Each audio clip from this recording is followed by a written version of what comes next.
प्रिय विद्यार्थियों, आज हम बीए प्रथम वर्ष इतिहास के द्वितीय प्रश्न पत्र के अंतर्गत भारत के प्रमुख वैज्ञानिकों में एक प्रोफेसर चंद्रशेखर वेंकट रमन या सीवी रमन के विषय में चर्चा करेंगे। वे प्रथम भारतीय वैज्ञानिक थे जिन्हें विश्व के सर्वोच्च नोबेल पुरस्कार से 1930 ईस्वी में रमन प्रभाव के सिद्धांत के लिए सम्मानित किया गया। उनका जन्म 7 नवंबर 1888 को तमिलनाडु के तिरुचिरापल्ली के नगर के पास तिरुवाल्लिक्कावाल गांव में हुआ। उनके पिता चंद्रशेखर अय्यर भौतिकी के प्राध्यापक थे तथा माता पार्वती अम्मल सुसंस्कृत परिवार की महिला थी। उनकी प्रारंभिक शिक्षा विशाखापत्तनम में हुई। उन्होंने 12 वर्ष की आयु में ही मैट्रिक की परीक्षा उत्तीर्ण कर ली। उन्हीं दिनों उन्हें श्रीमती एनी बेसेंट के भाषण सुनने और लेख पढ़ने का सौभाग्य प्राप्त हुआ। चंद्रशेखर वेंकट रमन ने रामायण महाभारत आदि धार्मिक ग्रंथों का अध्ययन किया। इससे उनके हृदय में भारत के गौरवशाली अतीत के बारे में चेतना उत्पन्न हुई। यद्यपि वो शरीर से बहुत कृश थे, किंतु उनका मस्तिष्क अत्यंत प्रतिभा संपन्न था। उनके अध्यापक उनकी योग्यता से प्रभावित हुए। उन्हें कक्षाओं में उपस्थिति से छूट मिल गई। इसका समय का उपयोग वे प्रयोगशाला या पुस्तकालय में करते थे। बीए की परीक्षा में विश्वविद्यालय में अकेले ही प्रथम श्रेणी में उत्तीर्ण हुए। उन्हें भौतिकी में स्वर्ण पदक मिला। अंग्रेजी निबंध पर भी पुरस्कृत किया गया। 1907 ईस्वी में उन्होंने मद्रास विश्वविद्यालय से गणित में प्रथम श्रेणी में एमए की डिग्री विशेष योग्यता के साथ प्राप्त की।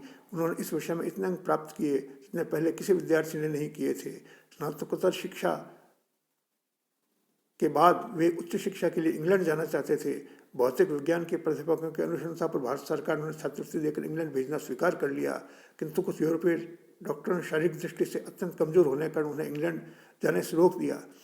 1906 ईस्वी में 18 वर्ष की अल्पायु में उनका प्रकाश विवर्तन पर पहला शोध पत्र आयताकार छिद्र के कारण उत्पन्न असीमित विवर्तन पट्टियां लंदन की फिलोसॉफिकल पत्रिका में प्रकाशित हुआ। इसके अनुसार जब प्रकाश की किरणें किसी छिद्र में से अथवा किसी अपारदर्शी वस्तु के किनारे पर से गुजरती हैं तथा किसी पर्दे पर पड़ती हैं तो किरणों के किनारे पर मंद, तीव्र तथा रंगीन प्रकाश की पट्टियां दिखाई देती हैं। यह घटना विवर्तन कहलाती है। विवर्तन प्रकाश का सामान्य लक्षण है। इससे पता चलता है कि प्रकाश तरंगों में निर्मित है।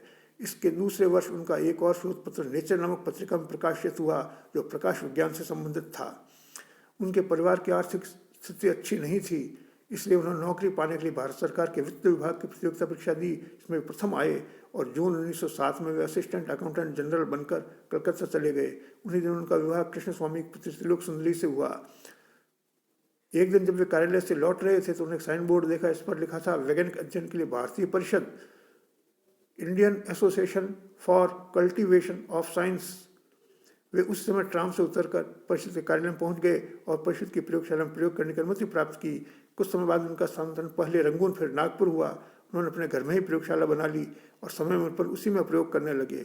1911 में उनका स्थानांतरण पुनः कलकत्ता हो गया। वे फिर से परिषद की प्रयोगशाला में प्रवेश करने लगे और प्रयोग करने लगे। ईस्वी 1917 तक वे प्रयोग करते रहे। इस अवधि में उन्होंने ध्वनि के कंपन और कार्य का सिद्धांत विषय पर कार्य किया। 1917 ईस्वी में ही कलकत्ता विश्वविद्यालय में भौतिकी का प्राध्यापक का पद स्वीकृत हुआ। कुलपति आशुतोष मुखर्जी ने चंद्रशेखर वेंकट रमन ने को यह पद स्वीकार करने के लिए आमंत्रित किया। उन्होंने सरकारी नौकरी से त्याग पत्र देकर यह पद स्वीकार कर लिया और अपना अनुसंधान कार्य निरंतर आगे बढ़ाते रहे। चंद्रशेखर वेंकट रमन ने कुछ वर्षों तक कलकत्ता विश्वविद्यालय में वस्तुओं में प्रकाश के चलने का अध्ययन किया। इनमें किरणों का पूर्ण समूह बिल्कुल सीधा नहीं चलता है। इसका कुछ भाग अपनी राह बदलकर बिखर जाता है। इस विषय पर सिद्धांत प्रतिपादित किए।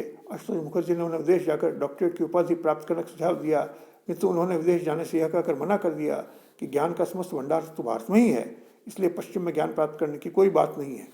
भारत विश्व को ज्ञान देता आया है और आज भी वह विश्व को ज्ञान प्रदान करने की क्षमता रखता है।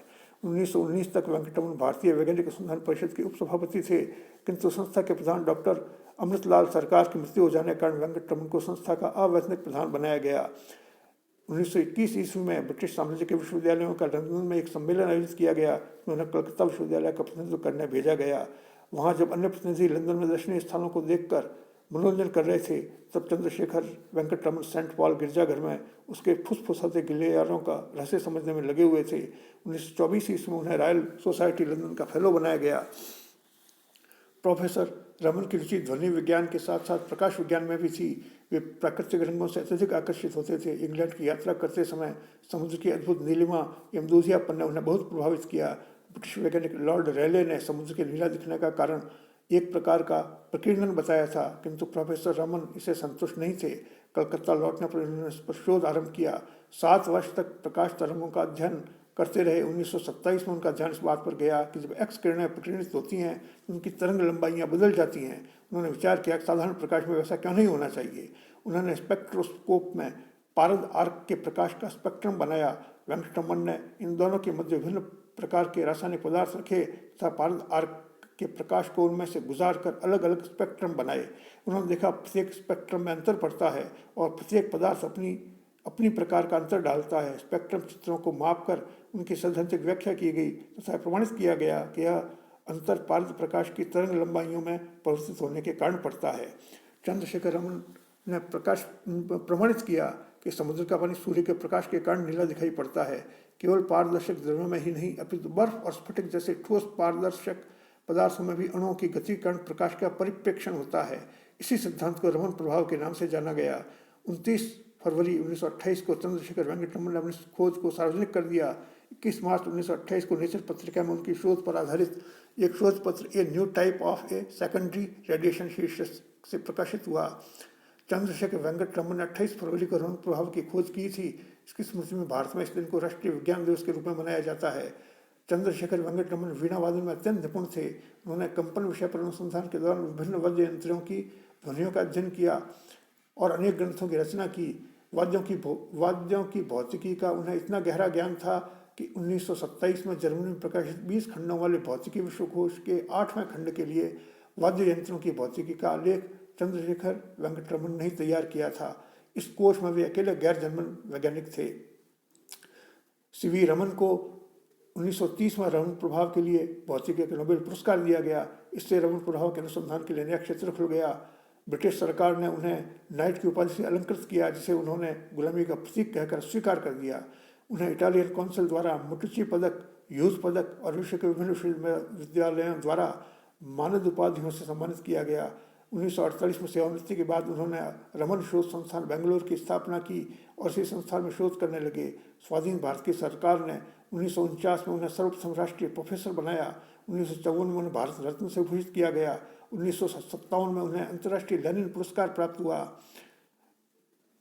1960 में चंद्रशेखर वेंकटरमन ने आंख के रेटिना को देखने के लिए ऑप्थेल्मोस्कोप यंत्र का आविष्कार किया, जिससे आंख के अंदर की रचनाएं और क्रियाएं आसानी से देखी जा सकती हैं। वे अत्यंत ही शांत प्रकृति के व्यक्ति थे।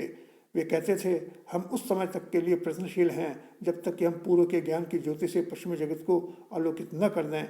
2 अक्टूबर 1970 को उन्होंने विज्ञान अकादमी के तत्वावधान में गांधी स्मारक व्याख्यान दिया, जो उनका अंतिम व्याख्यान था। 21 नवंबर 1970 को उनका निधन हो गया। इस प्रकार आज की वीडियो में इतना ही। प्रिय विद्यार्थियों, धन्यवाद।